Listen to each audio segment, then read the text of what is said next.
Espace TV, le 22h.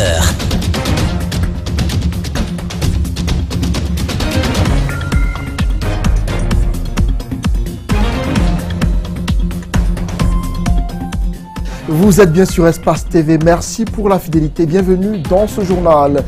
Au sommaire, ouverture ce lundi de la session extraordinaire de la loi de finances rectificative 2018. Les députés se pencheront sur des projets comme la loi sur l'asile et la protection des réfugiés en République de Guinée. Ambiance électrique ce matin au port autonome de Conakry. Les travailleurs en colère après la signature d'un contrat de privatisation d'une importante partie du port ont manifesté avant d'être dispersés par les gendarmes. Au Mali, le second tour de la présidentielle a eu lieu hier et les candidats semblent confiants quant à leur victoire. Le hic, c'est au niveau du taux d'affluence qui est très faible à la différence du premier tour. C'est tout pour les titres.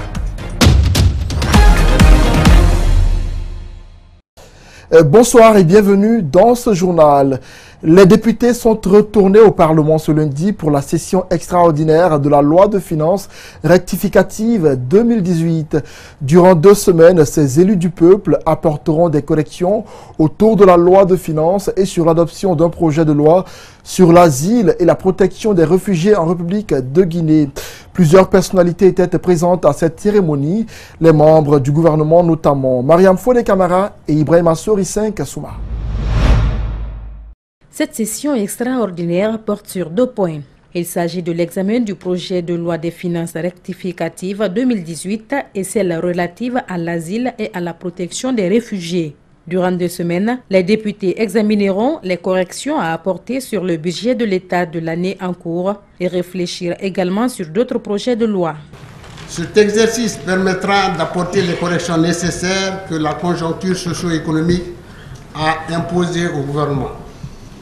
Il correspond par ailleurs au but visé par la loi de finances rectificative, celui de modifier à la hausse ou à la baisse les dépenses et les recettes prévues par la loi de finances initiale. Le second texte qui vous est soumis est relatif à l'asile et à la protection des réfugiés en Guinée, qui a toujours été un pays d'accueil des personnes en détresse d'Afrique et d'ailleurs. Le président de l'Assemblée nationale revient sur l'exécution de la loi de finances initiale adoptée l'année dernière.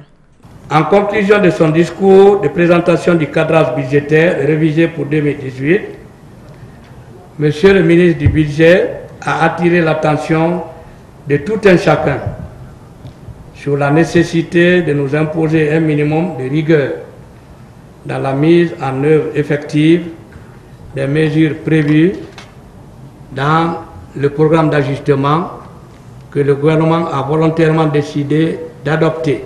D'autres projets de loi portant statut général des agents de l'État et de l'accord entre la Guinée et l'Allemagne en matière de coopération sur la migration légale et illégale doivent être adoptés au cours de la prochaine session, souligne le président de l'Assemblée nationale. Alors qu'on la donnait perdante après la signature d'un accord politique entre le RPG Arc-en-Ciel, l'UFDG et le bloc libéral, le parti de Sidya Touré bénéficie à son tour d'un accord. L'UFR et le RPG Arc-en-Ciel viennent de signer un accord dans lequel les 2 partis décident désormais de se soutenir dans des communes rurales pour occuper la tête des mairies. Dans les communes de Matam et de Boké par exemple, le RPG soutiendra l'UFR. C'est le président du groupe parlementaire du RPG Arc-en-Ciel et celui des Républicains qui ont matérialisé l'acte ce lundi. Mariam Fodé Camara, Ibrahima Sorissin Kassouma encore.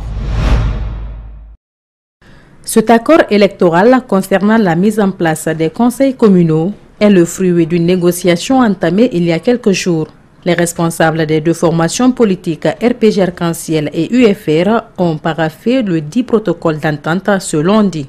Depuis longtemps, depuis de longs mois, on était en tractation avec le RPG avec lesquels on a trouvé des conciliabules pour nous permettre de désister pour l'un ou pour l'autre dans certaines zones.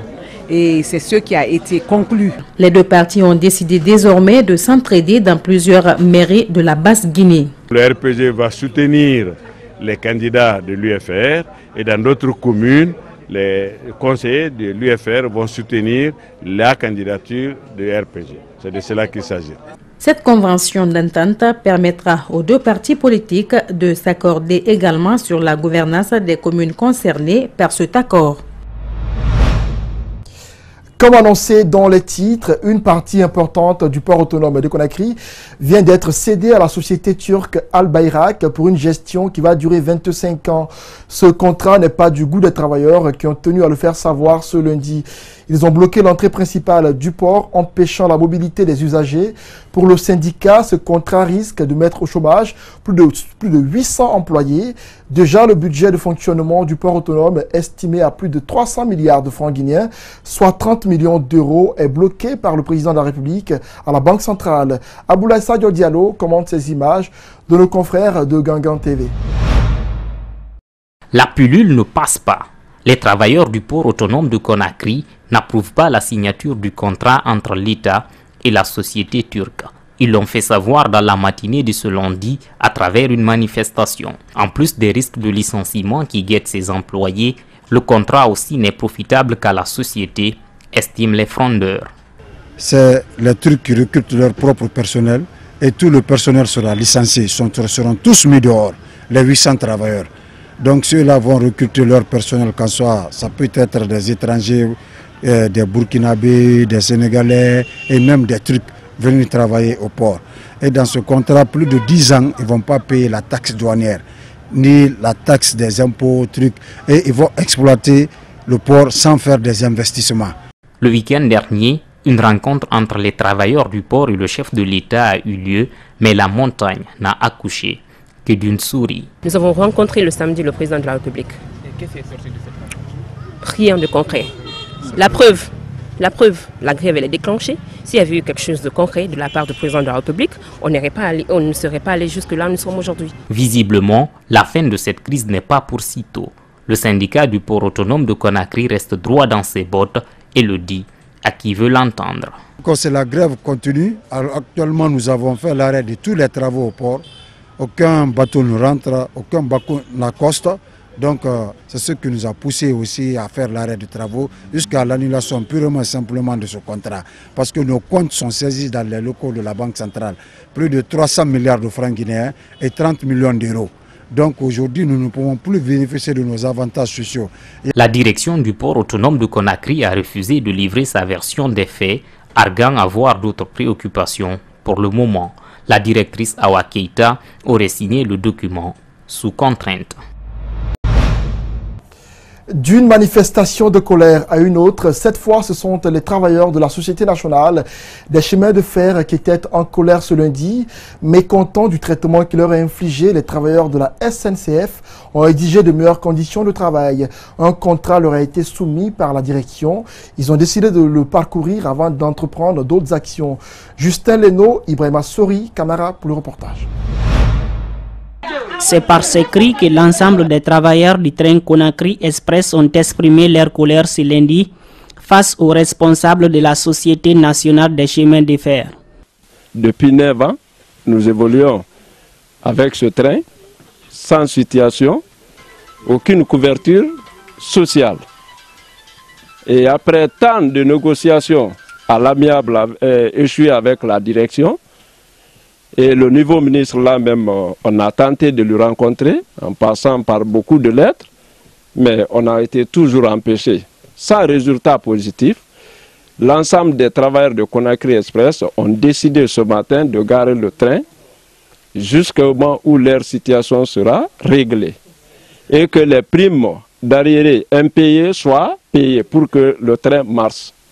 Par ailleurs, le secrétaire général de la Société nationale des chemins de fer reconnaît le droit revendiqué par ces travailleurs. S'ils sont dans leur droit, on ne peut pas faire travailler, les gens pendant 8 mois et ne pas les engager. On ne peut pas avoir 2 mois d'arriérés de salaire, on n'était pas d'accord, le ministre d'État n'était pas d'accord. Donc il a donné des instructions fermes pour que d'abord les 2 mois de salaire soient réglés, et ce qui a été fait. Et aujourd'hui, je suis heureux de négocier avec eux. Dès demain, on va commencer à signer les contrats de travail à durée indéterminée. Et la semaine prochaine, une commission tripartite a été mise en place qui va s'occuper de l'immatriculation de l'ensemble des travailleurs à la Caisse nationale de sécurité sociale.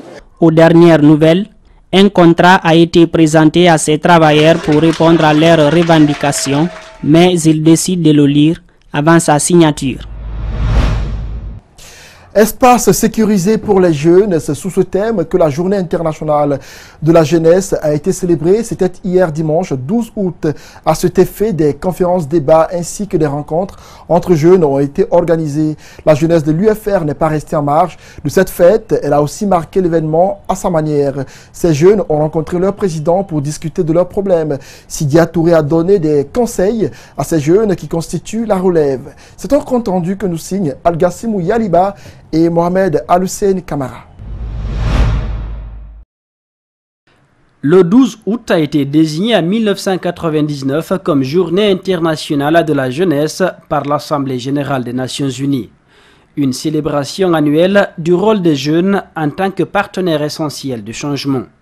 À l'UFR, la jeunesse a saisi l'occasion pour interpeller le président du parti. Compte tenu de la période que nous vivons, et nous approchons aux périodes électorales, il fallait que le président échange avec la jeunesse pour, pas seulement la jeunesse du parti, mais la jeunesse du pays. Il n'y avait pas que la jeunesse du parti ici, il y avait des étudiants qui n'étaient pas engagés politiquement. C'est pour que les gens puissent comprendre la vision de Sidia Touré sur la jeunesse. Qu'est-ce qu'il peut faire quand il sera aux affaires? Qu'est-ce qu'il propose à la jeunesse? Quelle est lui sa solution en termes d'employabilité des jeunes? Sidia Touré a écouté les jeunes et leur a prodigué des conseils. Il insiste surtout sur la nécessité de se former pour les jeunes. Toi aussi, tu dois mener ton combat. Ce combat-là, il commence par le fait que tu t'assures que les institutions de la République qui sont en place vont défendre tes intérêts par leur capacité à mieux gérer le pays. Parce que ce n'est que par cette voie-là que toi, tu peux assouvir, disons, tes besoins, notamment d'emploi. Parce que c'est un problème permanent qui revient. L'emploi n'est pas uniquement jeune. Mais il est bon que les jeunes se préoccupent de ce que les conditions seront, disons, mises en place pour qu'ils puissent trouver un emploi. Et je leur ai dit que ce n'est pas forcément dans l'administration, ce n'est même pas dans l'administration. Dans les pays en grande partie développés, l'emploi de l'administration ne représente pas 10% de l'emploi réel. Selon les Nations Unies, avec 1,8 milliard de personnes âgées de 10 à 24 ans, le monde n'a jamais compté autant de jeunes qu'aujourd'hui. Mais 24 millions d'entre eux ne sont pas scolarisés. Et près d'un enfant sur 10 dans le monde vit dans des zones de conflit. C'est parti pour la campagne de reboisement initiée par la Fédération nationale des professionnels de la filière bois. Les activités ont été lancées ce week-end à Kindia par le ministre de l'Environnement, des Eaux et Forêts. Malik Sangana Kamara est de retour de la ville des Agrumes. Voici son reportage. Cette campagne de reboisement organisée par la Fédération des professionnels de la filière bois a commencé par un carnaval géant dans la ville de Kindia. Sur les pas, des messages de sensibilisation à l'endroit de la population pour la sauvegarde de l'environnement. Chaque carnavalier son jeune plan, direction Séguéa, un district situé à 10 km de Kindia Centre, pour le reboisement sur ce site déjà identifié. Cette année, c'est 486 hectares qui doivent être reboisés par notre propre fonds et à travers nos démembrements dans les 33 préfectures à l'intérieur du pays. Le ministère de l'Environnement, des Eaux et Forêts se réjouit de cette activité initiée par des professionnels de la filière bois qui s'inscrit en droite ligne avec la vision du département. Un bois coupé doit être remplacé par 10 arbres plantés. La Fédération nationale de la filière, nous les félicitons, c'est vrai, il faut les féliciter et nous demandons à tous les autres secteurs de l'agriculture, n'est-ce pas, d'emboîter le pas. Ce site-là, je viendrai chaque année pour vérifier, donc c'est un appel que je lance à leur représentant qui est à Kindia. La nouvelle stratégie de cette fédération est d'impliquer les communautés dans la protection des sites reboisés. C'est pourquoi des arbres fruitiers figurent parmi les plans. Ensuite, la mise en place des comités de surveillance sont envisagés. Il faut mettre des comités de surveillance et d'entretien des sites reboisés. Et à travers ces mêmes communautés ou dans les zones où nous reboisons, nous trouvons des personnes, si c'est 5 à 6 personnes ou 7 personnes, nous les régissons en comité de surveillance et d'exécution et d'entretien de ces sites reboisés. Ces sites Un profit de la communauté de Séguéa va offrir un cadre idéal de vie. Depuis 3 ans, la Fédération nationale de la filière bois exécute chaque année des campagnes de reboisement sur toute l'étendue du territoire national. Éducation à présent, clôture samedi du Conseil syndical national du syndicat libre des enseignants et chercheurs de Guinée. Le SLEG d'Abakar Souma a adopté de nouveaux textes juridiques conformément à sa nouvelle nomenclature. Les 33 préfectures ont été représentées à ce conseil qui s'est déroulé du 10 au 11 août 2018. Makiso et Lamine Silla pour le compte-rendu. C'est un conseil qui s'est tenu dans un contexte de mutation au sein du mouvement social guinéen en général et au sein du SLEG en particulier. Les participants donnent des garanties.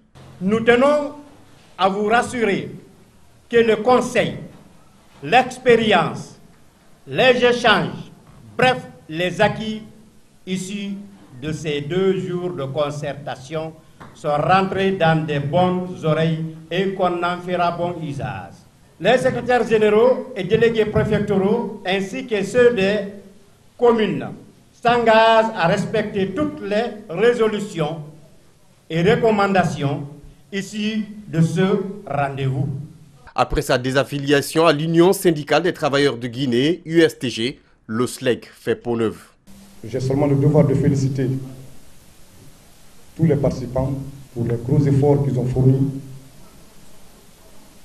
dans le cadre du toilettage des textes juridiques régissant le fonctionnement de notre organisation et dans la prise de position par rapport aux préoccupations qui sont les nôtres aujourd'hui. Préoccupations sans les solutions desquelles les enseignants, les enseignantes et les enseignants ne pourraient sortir de la précarité qu'ils vivent. Je pense que les résolutions qui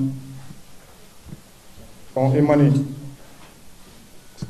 des travaux feront l'objet d'une large diffusion au niveau de toutes les structures centrales comme déconcentrées. Et le forum d'excellence des écoles franco-arabes de Guinée a pris fin samedi à Conakry. Organisé par les enseignants du secteur, l'objectif était de faire le diagnostic de l'enseignement de la langue arabe dans les lycées afin de relever le niveau des apprenants. Malik Sangana Kamara, Abakar Din Kamara nous signe cet autre compte-rendu. Ce forum est une première qui vise à galvaniser le secteur franco-arabe et à créer de l'engouement au sein de l'enseignement de la langue arabe dans les lycées. Et parmi ces objectifs, c'est promouvoir l'excellence dans l'enseignement franco-arabe. On s'est mis 2 cibles. Une cible qui est les décideurs, les autorités et puis tous les partenariats dans l'enseignement franco-arabe. Et une deuxième cible qui est les élèves. À l'Université générale Lansana Conté de Sonfonia, il existe un département qui enseigne la langue et la civilisation arabe. Mais le constat des encadreurs relève un déficit de niveau chez les étudiants. Nous, à l'Université Moussou, nous recevons beaucoup d'étudiants qui viennent de ce secteur-là. Mais vraiment, en vérité, nous remarquons qu'il y a des lacunes où les niveaux ne sont pas tellement qualifiés. C'est la raison pour laquelle nous avons sollicité l'aide de certains de nos amis. Sur 12 écoles invitées, 10 ont répondu présents. Les élèves de ces écoles ont fait la lecture de quelques versets coraniques, des prêches et ont échangé sur des difficultés rencontrées dans le cadre de leur formation. Parmi eux, des lauréats qui ont raflé des prix d'encouragement. Je les demande de faire ça chaque année pour encourager les élèves du franco-arabe. Parce que les élèves du franco-arabe aujourd'hui, ils se voient, tout le monde les considère comme si ils ne méritent pas de représenter ce pays. Beaucoup m'ont étonné, vraiment. J'ai vu des élèves qui maîtrisent l'arabe et le français ensemble. Et aussi qui sont très bien en Coran aussi. Il y a des gens qui mémorisent le Coran. Le forum a été marqué par la présence des modèles de réussite du secteur de franco-arabe. Ils ont partagé leurs expériences avec les apprenants, une manière de les encourager à prendre les études au sérieux. Le Crédit Rural de Guinée a tenu son assemblée générale ce lundi à Conakry. L'objectif était de faire le rapport sur les activités financières enregistrées au cours de l'année 2017. Il s'agissait également de faire des projections pour cette année, mais aussi renforcer ses structures.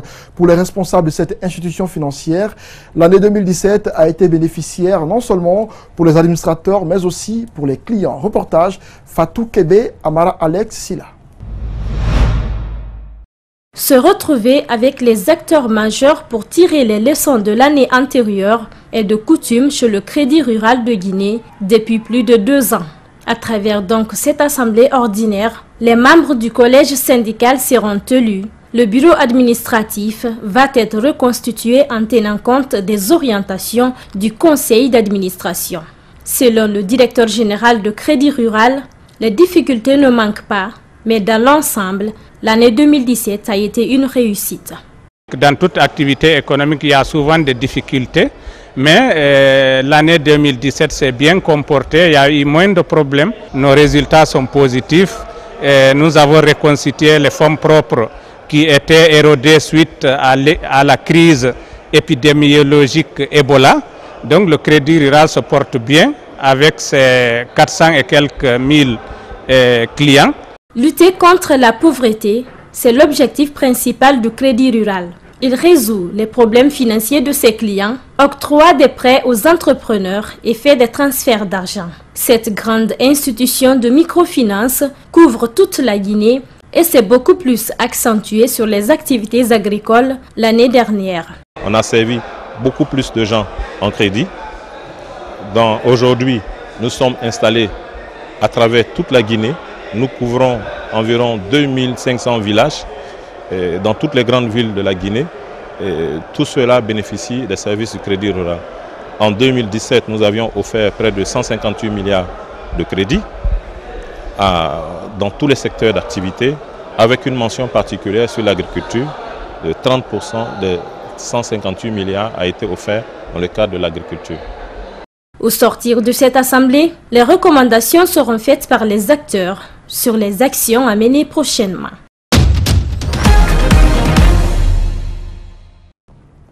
Sur le continent, les Maliens étaient dans les urnes à nouveau pour élire leur président au compte du second tour de l'élection présidentielle. Les deux candidats Ibrahim Boubacar Keïta et Soumaïla Cissé ont voté. Ils ont aussi rassuré leurs concitoyens à en faire autant. Idrissa Bari, Moussa Moïse Issila et Idrissa Kaba. Il est environ 9 h, le cortège présidentiel vient d'arriver au centre de vote de l'école de Sébenikoro. Le président Ibika, candidat à sa propre succession avec les couleurs du RPM, vient accomplir son devoir civique. Après avoir voté dans le bureau 14 de ce centre, le président de la République livre ses premières impressions. Je souhaite que chacun soit d'une très grande vigilance. Il est des manœuvres dont nous savons qu'elles seront à l'œuvre pour faire croire que nous sommes dans des logiques de fraude. Comment frauder quand on a l'assurance de l'estime de son peuple? Pourquoi de l'or essayer de frauder? Par contre, il y aura des mises en scène pour faire croire que l'on soit vigilant. Que tous ces cas-là soient signalés aux forces de l'ordre, à ceux qui en ont mission échappée. Et qu'en fin de compte, cette journée électorale se termine comme elle doit se terminer, par la fête de la démocratie, par la fête électorale, ce que nous souhaitons de tout notre cœur. Pour ce second tour, Ibeka fait face à Soumaïla Cissé, chef de file de l'opposition, qui lui a voté à l'intérieur du pays dans son village. Son directeur de campagne, lui, a effectué son vote dans le bureau 8 du centre de Sokorodji dans la commune 6. À sa sortie, il a invité ses délégués à rester vigilants pour éviter toute tentative de fraude. On ne fait pas ça tous les jours, on ne fait pas ça chaque mois, on ne fait pas ça chaque année. C'est tous les 5 ans. Il s'agit du choix de l'homme qui va présider aux destinées du pays. Il s'agit du choix de l'homme dont les actes et les paroles auront un impact sur notre vie de tous les jours. C'est pour cette raison que nous devons mettre beaucoup de soin à choisir justement celui-là dont le comportement et dont les paroles auront une influence décisive sur notre vie, sur la vie de nos enfants, sur l'avenir de notre pays. Vous avez vu comment les 5 années passées ont été un immense gâchis pour notre pays. Restons toujours au Mali pour dire que contrairement au vote du 29 juillet dernier, le taux d'affluence était faible et la plupart de ceux interrogés parlent de peur qui anime les citoyens. D'autres disent ne pas faire confiance aux deux candidats finalistes. Idrissa Bari, Moussa Moïse Silla et Idrissa Kaba encore. Contrairement au scrutin du 29 juillet, les Maliens ne se sont pas mobilisés pour ce second tour de la présidentielle dont les challengers sont le président Ibeka et son principal opposant Soumaïla Cissé. Dans le centre de vote de l'école de Sokorodi, les bureaux ont effectivement ouvert à 8 h avec la présence des agents et des kits électoraux. Mais le hic, c'est la faible affluence des électeurs. Tous les bureaux de vote sont ouverts à temps. À 8 h, on a ouvert les bureaux de vote. On n'a pas constaté des anomalies. Les seuls petits problèmes auxquels on est confronté, c'est par rapport aux cartes d'électeurs non retirées. On a constaté que le premier tour du second tour, les gens venaient massivement au premier tour qu'au deuxième tour. Parce que peut-être que ça peut être la pluie, mais peut-être qu'ils vont venir après. Mais pour le moment, il n'y a pas eu assez de votants quand même. Ce centre est composé de 18 bureaux de vote. Les électeurs qui ont déjà accompli leurs obligations civiques espèrent que ce vote permettra aux Maliens de renouer avec la sécurité et le développement dans la paix. Parce que d'abord c'est ma citoyenneté, je dois voter. En plus, je vois que vraiment notre pays est dans une crise. On doit voter pour qu'il y aura un changement dans les jours à venir. Par rapport au premier tour, vraiment c'est pas pareil. Le premier tour, les gens venaient massivement, mais maintenant, les gens ne viennent pas trop. Les raisons selon vous? Parce que les gens ne sont pas en confiance avec les candidats.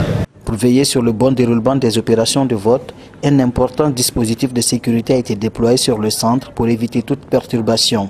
Des observateurs de la société civile et les délégués des deux formations politiques sont aussi présents dans chaque bureau de vote.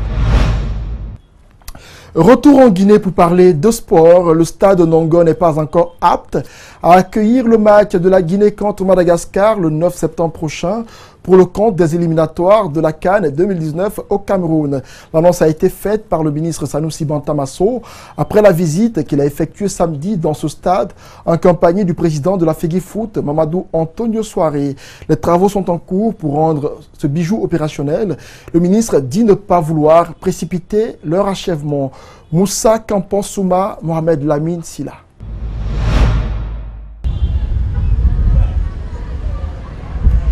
Ils étaient tous accompagnés de leurs cabinets respectifs. Le ministre Bantamasso et le numéro 1 du football guinéen, Mamadou Antonio Soare, au centre technique de Nongo. Ici, les travaux de finition sont visibles. Ce centre accueillera dans les mois à venir toutes les catégories du football inférieur. Pour la FEGIFOOT, c'est une étape très importante pour le développement du courant en Guinée. Quand nous sommes venus à la Fédération guinéenne de football, la FIFA a posé un veto pour dire que tant que le centre technique ne sera pas opérationnel, parce que les fonds ont été alloués pour ça et c'est abandonné depuis une dizaine d'années, et que si les travaux ne sont pas terminés et que les gens soient installés, la FIFA n'accompagnera pas la Guinée.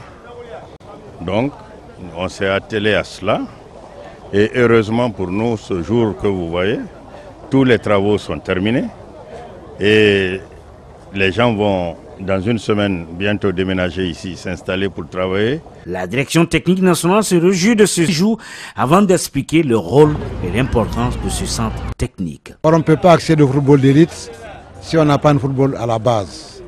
C'est-à-dire que si vous voulez construire une maison, vous commencez d'abord par le soubassement pour monter à la toiture. Et tout ce que nous avons fait ici jusqu'ici, c'est que nous avons commencé d'abord par la toiture pour descendre maintenant vers le bas. Et ce que la Fédération guinéenne est en train de corriger, je crois que c'est un outil important pour nous, surtout la direction technique, parce que ça va nous permettre quand même de faire tout ce qui est nécessaire pour pouvoir faire avancer le football guinéen. En rappel, les travaux de finition de ce centre technique de Nongo sont estimés à hauteur de 250 000 $ et quelques, et c'est un préfinancement de la FEGIFOOT.